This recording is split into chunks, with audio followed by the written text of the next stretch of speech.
Welcome to Going the Extra Mile, a podcast brought to you by Newleaf Training and Development.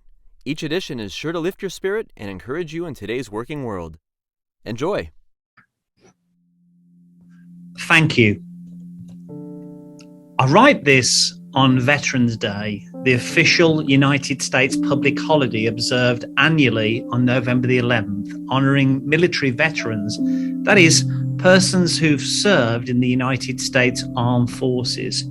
It actually coincides with other holidays such as Remembrance Day in the United Kingdom, which is my country of birth. Around this time, perhaps more so than ever, we hear people say, "Thank you for your service." They may say this to a surviving veteran, or they may post a similar comment on social media to honour a deceased family member or friend who previously served in the military. The only sacrifice I can think of that's even higher than serving in the military is to give one's life in the act of doing so, which is, of course, what we honour on Memorial Day. It seems so trivial of me to connect military service with the workplace, but the phrase, "thank you for your service," resonated with me more than ever these past few days, especially as we head into Thanksgiving in a couple of weeks' time.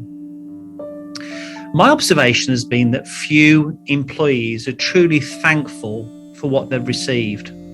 Most employees don't appreciate what they have. It's often said that employers will pay just enough so that people won't leave, and the employees will do just enough to not get fired. I'm not sure I agree with that analogy. It seems rather cynical to me, because I've actually seen many people be overpaid, in my opinion, for what they actually do.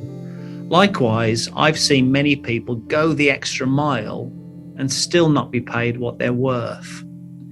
If you're an employee, have you ever stopped to consider that an entrepreneur or a collection of entrepreneurs started the business that you now work in? It's not hard to align with this fact if you work for a startup, as you probably work alongside that person or those persons.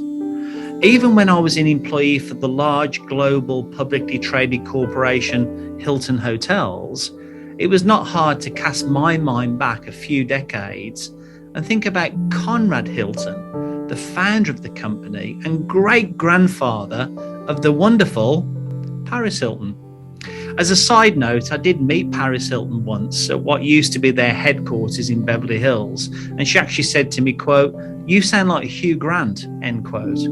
I was mightily impressed with that comment, as Hugh is from a very posh part of London, whereas I'm from ragamuffin Middle England. I was about to express my gratitude, but she butted in and said, "Yeah, but you're not as good looking." Charming. I've since refused to accept her friend request on Facebook. Even if you work for a government or a quasi-government entity, maybe even if you work for a church, in a very real sense, it was an entrepreneur who had the gall to apply for that school to be built, the cityhood to be granted, or church to be founded.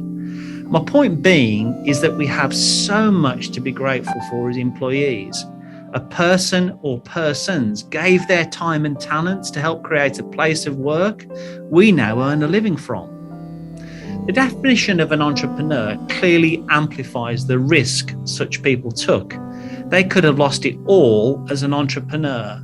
Is defined as a person who organises and operates a business or businesses, taking on, catch this, greater than normal financial risks in order to do so.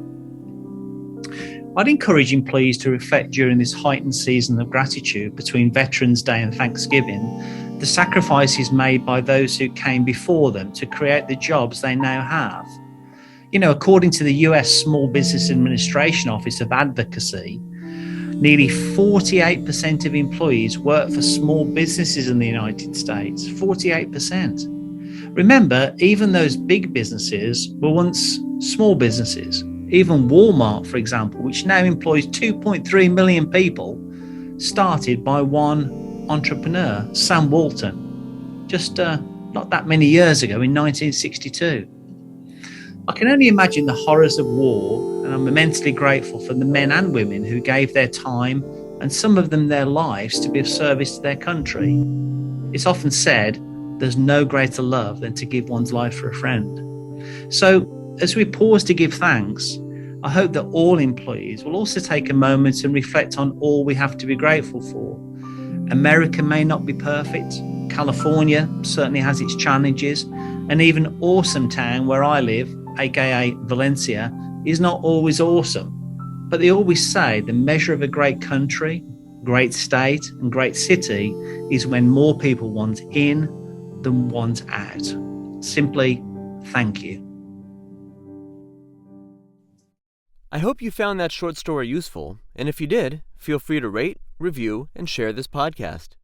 We'll be back next week with another episode, and we also invite you to check out our other weekly podcast, Take 5, an inspiring interview with a leader worth listening to. Bye for now.